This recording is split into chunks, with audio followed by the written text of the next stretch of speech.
दुर्धर्म होते जायचं त्याच्याकरता त्याला सांगा समजून घाला काय करा अन्य ही जे दानवत सांगा सती सर्व त्या सर्वाशी अन्य भाव होया ते करावे हो माझं कैलासपती त्या शुंभा आणि शुंभाच्या डोकीला पर्यंत चालू आहे आणि त्या समजायला त्या ठिकाणी समजायच्या समोर जावं त्याला सांगा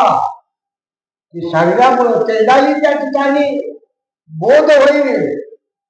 त्यालाही कळलं आणखी काय पाहिजे त्रैलोक तुम्ही पाताळाला जावे देवाने यज्ञ भाग सेवावे याची उची तया कार्य या तीन वेळातलं राज्य असणार त्या इंद्राला बोलावं तुम्ही राक्षसांना पाताळामध्ये जावं आणि या देवीचा यज्ञ भाग आहे ना ते यज्ञ भाग गावकऱ्याने खावं देवीला जीवन हाती लागू देऊ नये जीविताची आस्था असेल तर याचे तुम्ही कराल नाही तरी मृत्यू पावाल संशय नाही सर्वथा जीवाची तुम्हाला आशा तर तुम्ही राक्षसानं पाताळामध्ये जावं या त्रिलोकाचा कारभार इंद्राने करावा आणि यज्ञ भाग असणारा तो ब्राह्मणाला खावा आणखी काय म्हणाले तुम्ही युद्धाची इच्छा धरून युद्ध कराल ती दारुण तरी माझ्या शिवाय संतोषून मांस तुमचे भक्षोत का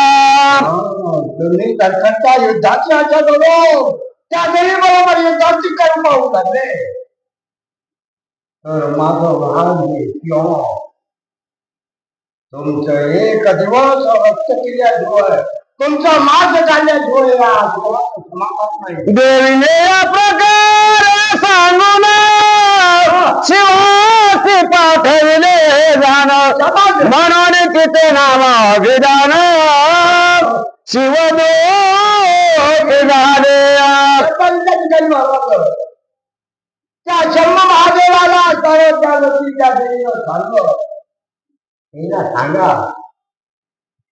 सांगून पहा आपण म्हणतो मग हे काय ते बांधून केल्या नाही सांगून पहा तू सांगून पहा तशी देवीने त्या शर्म महादेवाला सांगणं का त्याला समजावून सांगा तुम्हाला तुमचा जीव बचवायचा असेल तर तुम्ही पाताळामध्ये जा हे त्रिभुवनाचं राज्य इंद्रानं भोगावं यज्ञ भाग त्या ब्राह्मणानं भोगावा असं विकत्व करा असं शंभू महादेवाला सांगितल्यामुळं त्या जगदंबेचं नाव शिवदूती शिवदूती शिवरूपी विख्यात होती झाली जनी असं तेव्हा शिवगावोनी दैत्याशी सांगता झाला शिवदूती तेव्हापासून माझ्याकडून शांत झालेले त्या शिवदूतीच्या नावानं तिला संघर्षात वळवू लागलेला आहे असं म्हणजे तिच्या आज्ञेनुसार तो शंभू महादेव असताना त्या ठिकाणी गेलेला आहे जगदंबा माता की जय ये बोल